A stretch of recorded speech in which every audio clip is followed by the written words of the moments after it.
let me get the surname right, Dr. Sandra López de Maturana,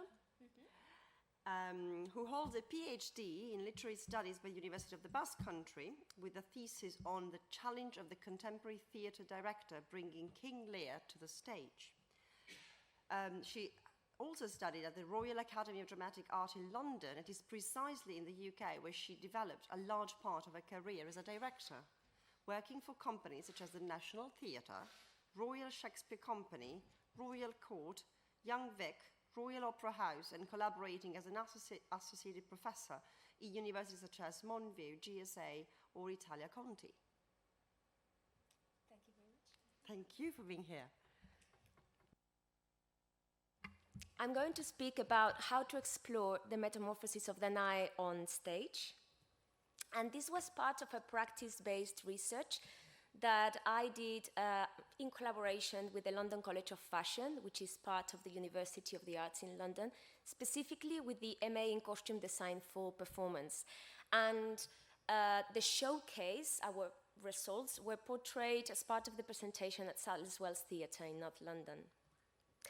So Donatella Barbieri was the one supervising our research, and the team was made out of these artists. Cristina Valls was the costume designer, Anton Mirto, the theatre director, Nick Parkin, the sound designer, and myself as a performer. And we went into a 3-week rehearsal, full-time, and then the production week. That was one take, one dress, and then the final performance at Sadler's Wells. And we looked at the myth of Danae, but really we didn't want to dwell on different interpretations and versions. We didn't really spend a lot of time on that. It was very clear what we wanted.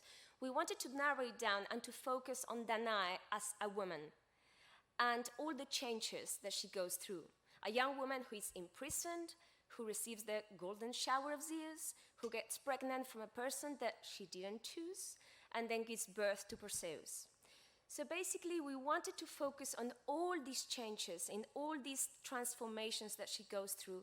And we explored the change from innocence to maturity, from freedom to entrapment, and also all this violence that she suffers, psychological and physical. And of course, at the same time, we wanted to keep the texture of the myth. So with that in mind, each of us also had a very clear aim when we went to the rehearsal room. The first one was Cristina, the costume designer. She really wanted to interrogate the traditional practices in costume design. So normally what happens in theater is that the costumes only arrive at the very end of the process, just before we go to tech. But she wanted to change that order. She wanted really to explore the significance of costume as a tool in the actual research. So she wanted to explore the meaning of that costume working on the myth of Danae and interrogate the story through the costume. So basically seeing how the costume of Danae can really embody the different themes and the story itself. So I'm going to quote Donatella Barbieri. She said, the material costume actually co-authors the performance itself, speaking of embodied histories, states of being, and never before imagined futures which come to life in the temporary space of the performance. So because of this idea and this very strong concept, obviously we couldn't have a naturalistic piece of theater. She was already dictating the style that we were going to have, which was an innovative and experimental type of theater. And of course, Anton Mirto was a perfect fit. Anton works for a company called A2, and they focus on process-led approaches to practice. So basically what they want in A2 is to find new vocabularies in theater and new ways of reading stories. And normally what they do is they blend physical theater with installations, so they create a very visual type of work. So again, it was really, really good for the type of work that we wanted to explore. And the aim of Anton, before going to week 1, was to find very strong imagery. Nick Parkin was in charge of the sound design, and Nick works quite a lot doing site-specific work. If you don't know this type of work in theater, basically what they do is they do the piece inside different places, and they are very varied and random types of places. And in terms of sound design, they get the inspiration from the actual place, right? And Nick has a very strong training in dance, in theater, in art, and particularly in Buto. So what's very good about this is that Nick is very attuned to what the actors do on stage. And he can really connect with the body states, with how we work through movement, and then give us the sound that can correspond and relate to what we do on stage. So that was the team, and we went to week 1, where we wanted really to bring the story into the performance. And how was that work? It was a collaborative type of work, and the designer, which is very, very weird to have this and very different, wanted to have the actor at the very center of the research. So this means that she was not dictating. She didn't bring the costume from day one saying, this is my costume, and that's it. And she didn't want to compromise the movement possibilities. So that you understand this better, or with something that is more familiar maybe to you, it's the same with a writer in the room. If you have a writer who is doing new writing, there are 2 ways of working with the writer in the room. That the writer brings the final draft, and then as an actor you cannot change a comma, a full stop, or a word. Or to have the writer there and then see how the text flows, how it lives in the actor there, and then adjust it based on what the writer can see. And this was the way that the designer wanted to work. And it was something similar to what happened with Anton and with Nick. They really put the actor at the very center. So Nick, again, didn't bring the track from day one. He brought lots of different stimulus, sounds, music to play with. And then he wanted to put the performer there at the very center of the story. So there was a dialogue between music, costume, and acting, a kind of dynamic experience going on in week 1. And what we did was a movement and material-based session when the performer interacted with the material. So what this means is that the first art form reading the myth was the costume design, which is very, very rare in theater. And then obviously we went into the interaction, performer, costume, and then we used lots of different physical theater techniques such as viewpoints, looking at the relationship with the space, the repetition of certain movements with the costume, the tempo, the duration of the movements, the actual response to the design, how it moved, and the different shapes that it could create. But at this point, we didn't look at the emotions. It was just about the reaction to the dress. Why? Because that costume was already responding to the myth. So it was about how do I interact with her response to the myth. And here you can see a little bit how I, as a performer, was really experiencing all that through the senses, through the feeling, the sound, how it moved. And sometimes I had conscious responses and sometimes unconscious, and that's why it was very, very good that they were observing all the process. Because then, all these sensory stimuli, then they were triggering visual messages that I was creating through movement.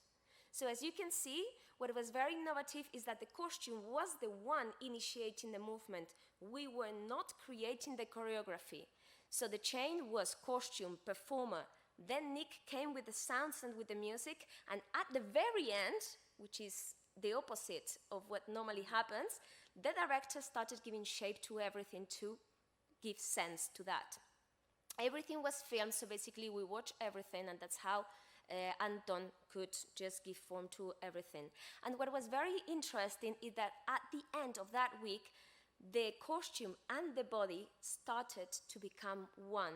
And that was when the dialogue started to get established.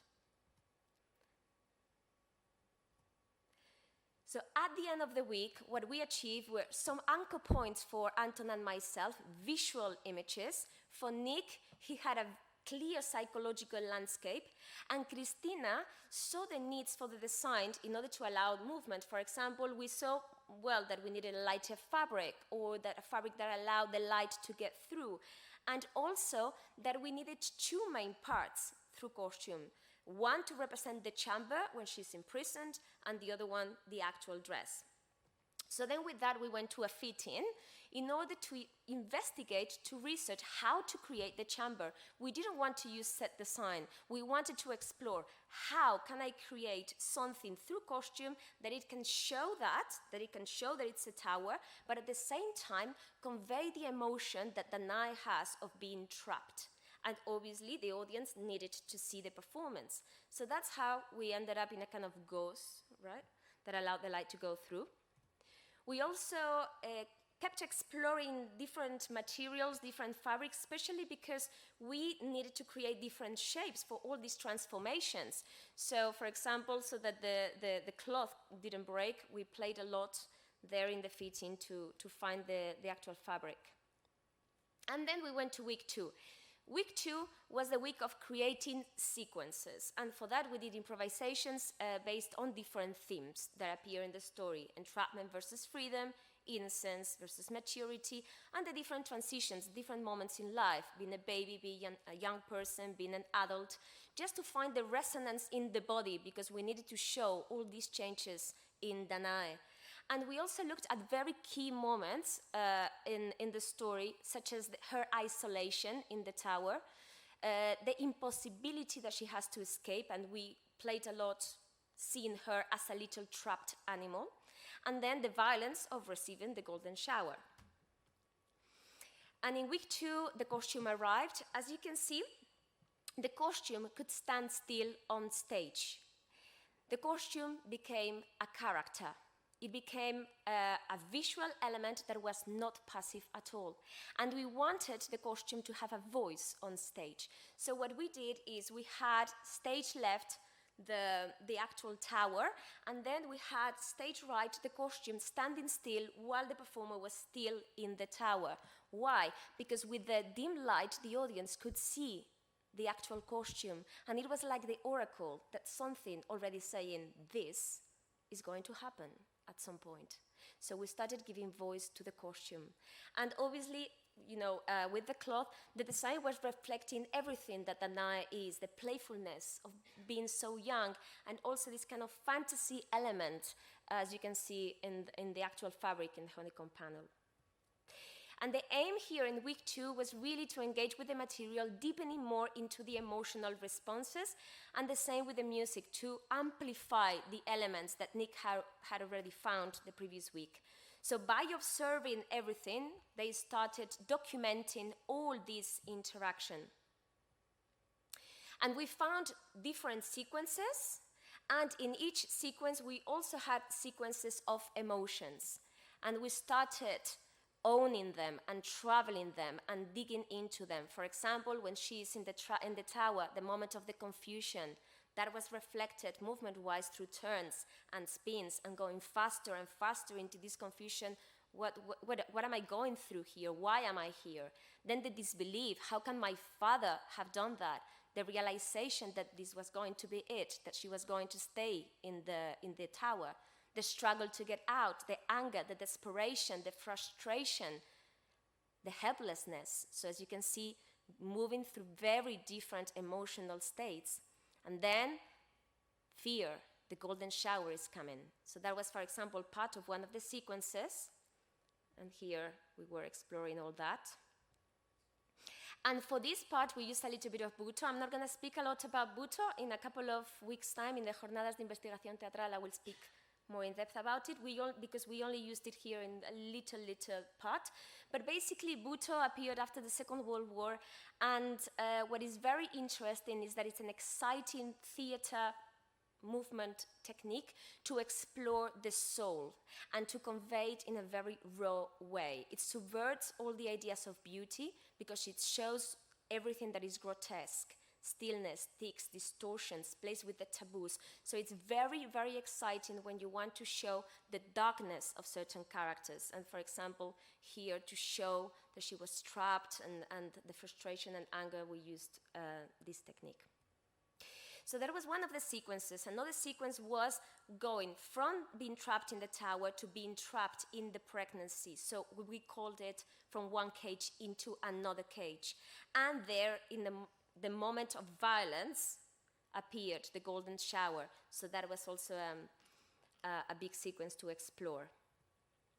And then the actual pregnancy. And what was exciting is that here we started seeing the importance not only of the changes, but also the transition from one change to another one. What was that dance like between one emotion and another one? And we started discovering all the different shadows in her soul, the different ways of feeling about her body. For example, when she was pregnant, about that boy that she didn't want, really.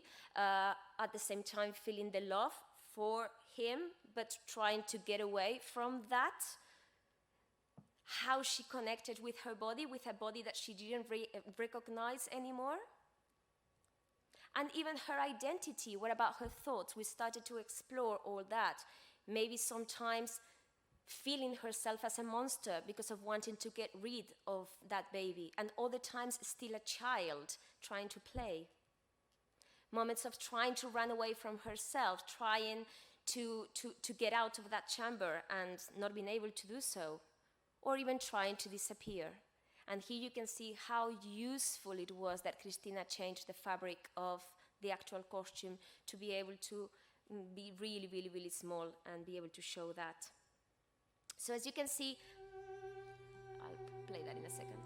At the end of week 2, we already had all these sequences, and we had already found the emotional places of Danae.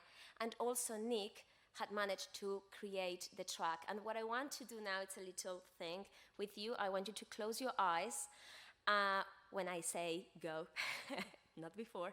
And I just want you to, I'm just going to leave it a little bit, for you to listen to the track. And I want you to feel what images come to your head, what emotions. And there's no right or wrong. Just close your eyes, I'm going to see you. Okay, let me see now.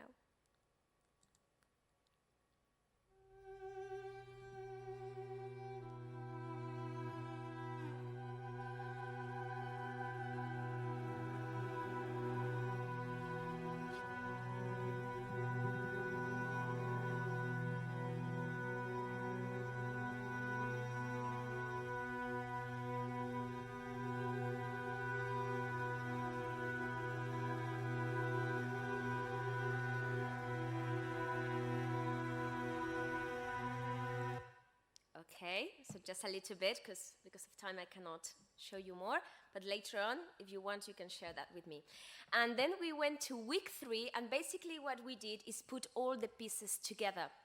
And this was the moment when I started creating what it's called the inner monologue. Why? Because it's very important, obviously, to find that link between the different transitions, between the different sequences, and for that I started creating an inner monologue. So while I go through the pictures, I'm going to quickly share just a little bit of what I was saying to myself, while at the same time I joined that with describing briefly the main things that happened, right? So in this one, I start completely trapped in the cloth. The cloth itself is coiled so close to my head that I can barely move. As I realize I am trapped, I start to turn faster and faster while I release talcum powder held in my hands, representing the passing of time, as well as me becoming dust in the inside. The pain of my father's betrayal and abandonment kicks in, the realization that this is going to be it. I don't understand it. I feel, as days go by, that I am becoming one with the tower. I am part of this prison. I am trapped in my pain, in my memories. I cry, I scream, but nobody can hear me. The pain of... It seems that there's a light. I feel something strange. My hips are moving, but I am not the one moving them. I don't know what's going on. I am scared. I hear somebody calling my name. As I release the cloth of the tower, the shake in my hips becomes more and more violent. Something beyond my control is taking my body. I cannot stop my body from moving. I feel trapped. I surrender. Suddenly, I find myself on the floor, looking up, asking for help with my hand. My body feels strange. I am not who I was anymore. I sit down and my body is different. What is this? I want to run away from myself. I don't like what I see. I don't want this. I cannot see my feet. I cannot breathe. If I make myself small enough, would I be able to disappear? As I see this baby coming, I feel I am him too, somehow, not wanted, small, very small. Something pulls me to hug this little thing. I caress him. There's a feeling of warmth that I struggle with. So what we saw is that the most defining research in theater is the research that takes place in the rehearsal room with the artists. And we also saw the importance of collaboration because it brings new opportunities. In this case, it allowed us to change the actual process and to allow costume design to lead the way. And thanks to that, we found a very exciting mythical texture for our presentation. And at the same time, all the art forms were able to work together and to dig into the themes in Danae, and that way to allow all the different emotional layers to appear, and that way to be able to connect with a contemporary theater audience. Thank you.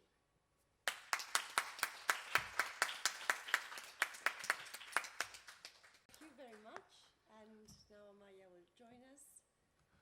So we can open the floor for questions. Oh, sorry. Now it's time for questions and comments.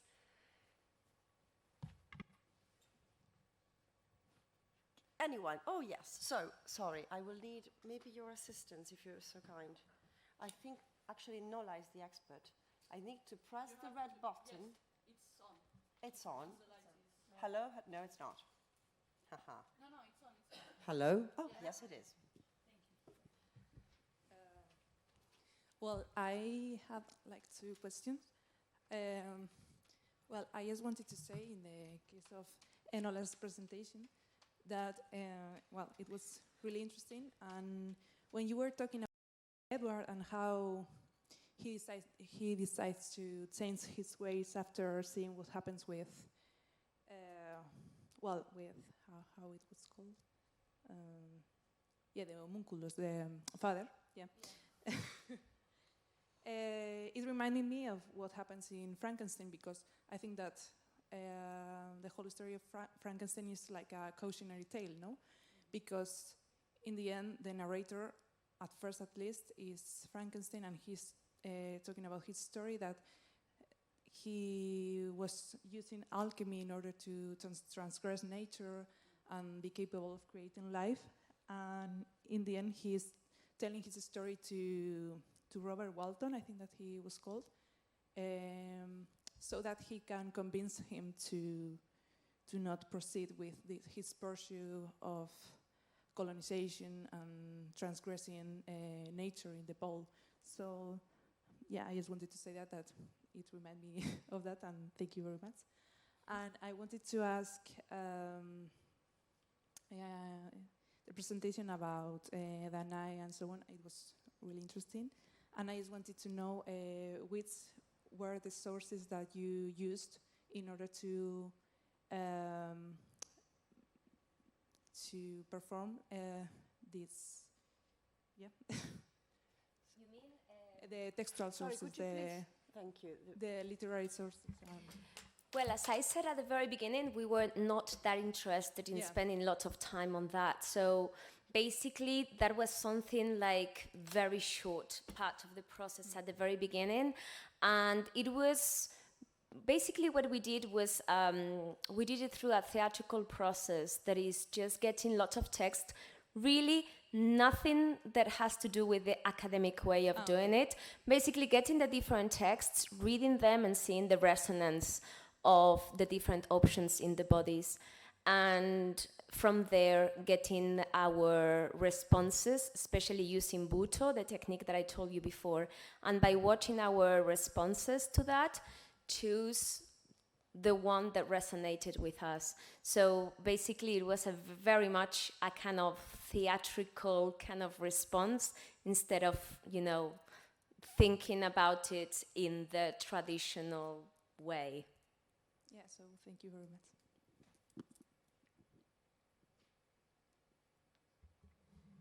More questions? Tatiana. Thank you. Well, it's not a question, it's a comment, basically, for Sandra. When I was listening to you, you reminded me of, I don't know if you know this, but Eiko Ishioka's costumes for Bram Stoker's Dracula by Coppola. And, I think the process was also very theatrical. And she began working in the costumes. I mean, the typical thing they say when talking about the film is the costumes are the set. So they focused on the costumes, the rest was not so important. And then according to the costumes, they moved. They even changed the scenes because sometimes the actors couldn't move. So according to her dresses, they changed the scenes of the vampires and such. So yeah, only that. I love your presentation and it reminds me of Dracula, yeah. Thank you. Well, speaking of that, I was reminded, I don't know, well, you probably know Matthew Barney. Yes, of course. Yes, and I was thinking of the drawing restraint series. Basically, he put himself under a series of physical restraints that made it very difficult for him to move and draw or perform. And the whole point was, how creative can I get under duress, so to speak? So how can I go around the limitations and actually explore what is possible, the potential even when there are so many restrictions. And so I was thinking of that when thinking about your dialogue with the costume. But I was also thinking, well, this morning we had a lecture about textiles and narrating storytelling in the Viking Age through embroidery and textiles, and how the costume was very much a formative, fundamental part of the process of storytelling. Your body, and you as the performer were telling the story with the limitations of that and the materiality, the material aspect of the dress. So the dress itself, inanimate as it is, was part of the storytelling process. And so I find it absolutely fascinating. There's no questions because I'm still in awe of what you've done, so I need to process it, but it was very inspirational. More questions?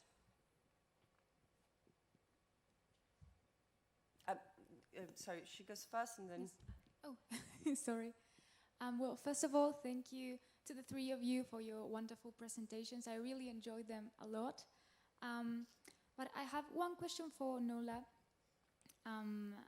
because I'm not very learned in anime culture or anything. I've seen a few, and I couldn't help but notice that in at least the ones I've seen, there's sometimes a use of like Western and Christian imagery in Japanese anime that I've heard people argue that it's more like for the aesthetics of it rather than because it's very distant from their culture.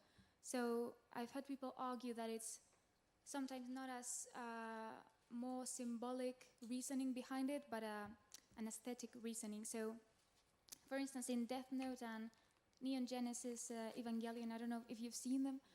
Those are the ones I've seen. I haven't seen Full Metal Alchemist. But I was wondering if you also saw that in this case, like that argument of it being more aesthetic approach to that imagery of the deadly scenes and everything, or it's a more symbolic meaning. Thank you.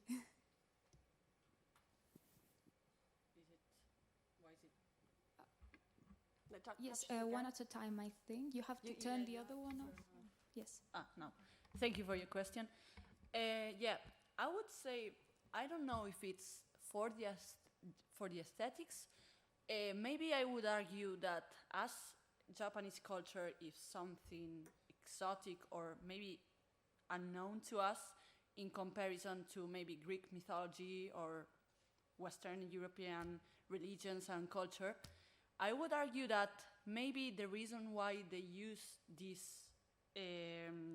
myths or this background is because for them it is not as known as for us. I something of the aesthetics there, because maybe the fact of, at least in Full Metal Alchemist, I would say that they put their action in a country that is based in Western culture. That's clear. The names of the cities, the names of people, Edward Bradley, Roy Mustang, these are English names and Western names. There's Armstrong, German names. Well, the chief of the government, they call him Führer. And I would say maybe it's because they want to do it more exotic for them. It's an exotic place, as for us would be Japan, for example. And surely the aesthetics play part on this. So yeah, but I would say it's not the only reason. I would say it's also, it's a way also to expand the literary universe of these works, because I imagine, I don't know, I haven't done a lot of research on anime, and so I just talk about this because that's my favorite anime, and I saw these references and I went, well, that must be obvious. But I would argue that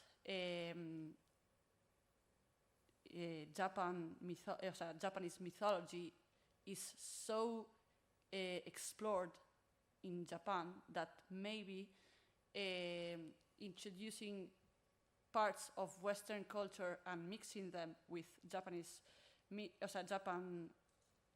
myths, because in Full Metal Alchemist there's also part of Japanese myths. I would say it's a way to expand the universe of these stories. Thank you.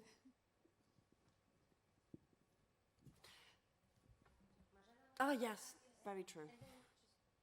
Okay, so Just writing down the questions so I don't forget. I have a question to Amaya, but I'm not quite sure you'll be able to answer it because you can't specialize in everything. But I was just wondering, if you're writing about contemporary Latina narratives, which I understood aim to counteract the existing stereotypes of the Latina migrant. So I was thinking about the Polish migrants. And do you think that these stereotypes are just specific to those migrants, or are these stereotypes that go for other migrants as well? I'm just thinking because. Well, I would say that they are affected by some stereotypes that are common to many migrants, and they, for example, discourse against migration has similar roots everywhere.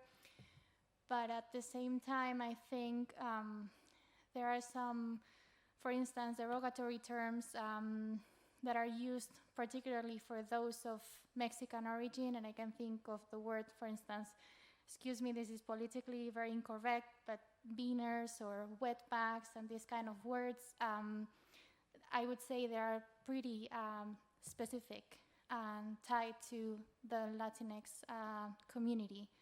And so this is something that just came up right now, but I think,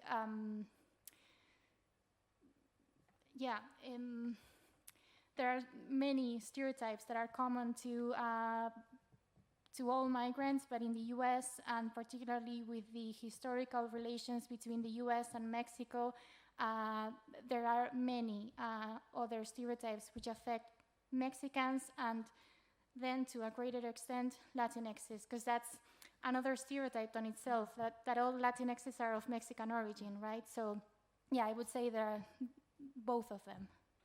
I was just thinking about considering, which is totally strange because the United States are a migrant country, which is totally weird considering their origins.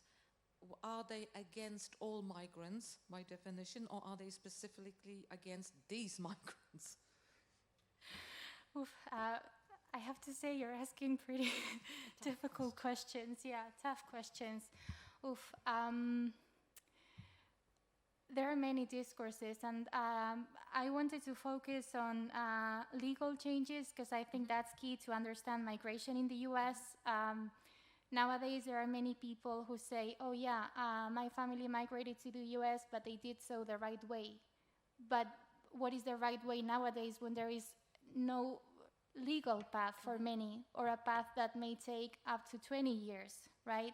So I would say one of the biggest instances of, well, or lack of knowledge is lack of the legal barriers that exist nowadays, yeah?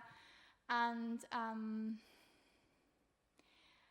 there are also many people who are, and we can see that nowadays, for political asylum and for refugees and so on, but against undocumented migration, right? The problem is many people apply for political asylum and so on, and because there are many legal barriers and so on, they can't be granted that. So there are different labels, and these labels have very different political, social implications, but the people who are affected by those labels, their situations are very different, but in many cases, they are pretty similar. I don't know if yeah. So for instance, recently I read Aileen Truax's We Build the Wall, and she focuses particularly on asylum seekers in the US-Mexico border, and she makes a very clear point about that. But yeah, I would say these are the main ideas. So on the one hand, this, I would say, lack of knowledge of how this legal process works, and on the other hand, the labels, what people think about those labels, and what the reality behind those labels is. Thank you. Okay. Can I? Last question. Yeah, I guess the answer is going to be really short. So, Amaya, because you've told us all about these writers who were migrants, or they had this experience with being illegal, or their families being deported, etc. But then I was thinking, have you ever come across any text where the other point of view is shown? I mean, texts written by migrants, but the migrants were actually against legalizing other migrants. I mean, if you recall Donald Trump's campaign, I mean, there were many, I guess, legalized migrants who were clearly against Obama's ideas of, legalizing everybody. So. Just let me think for a minute. Yeah, so there's one book. I tend to focus on Latina literature, and I tend to focus on that migration process. So the texts that I read most of the time are from that perspective. But there's one interesting text which I read many years ago, which is The Line Becomes a River by Francisco Cantú. He's of Latinx origin. I'm not sure, I would say he's of Mexican origin. And he is, or he was, a border patrol agent for some time. Ooh. Yeah. So right now I can't give you any details because I read that a long time ago, but that was definitely very interesting. There are this kind of text. Yeah, there are. And then, for instance, there's Suketu Mehta. I think he's a journalist of Indian background, but who lives in the US. He's got this book called This Land is Our Land, an Immigrant's Manifesto, and then there he talks about migration, and he has this open borders perspective, but he also incorporates many people and voices who are against that for many reasons. And also I think this book is very interesting because he contrasts migration in different countries. I don't know if there's anything specific about Poland. I can remember Denmark, Germany, and so on. Mm-hmm. So yeah, but I'm not really familiar. Still no female writers though, right? I'm sure there are. Yeah, I'm sure there are, yeah. But I just don't know them, or I can think about them right now. Thank you so much. Thank you. Thank you. Okay. Yes. Yes, of course, by all means. I just wanted to make a final remark on the comment Nayara did on Frankenstein, because I think you compared Frankenstein to Edward, and I think Edward is what Frankenstein could have been if he had faced his error, if he had dealt with the monster instead of escaping from him. So yeah, thank you. Okay, thank you very much. So now we are going to move on to our last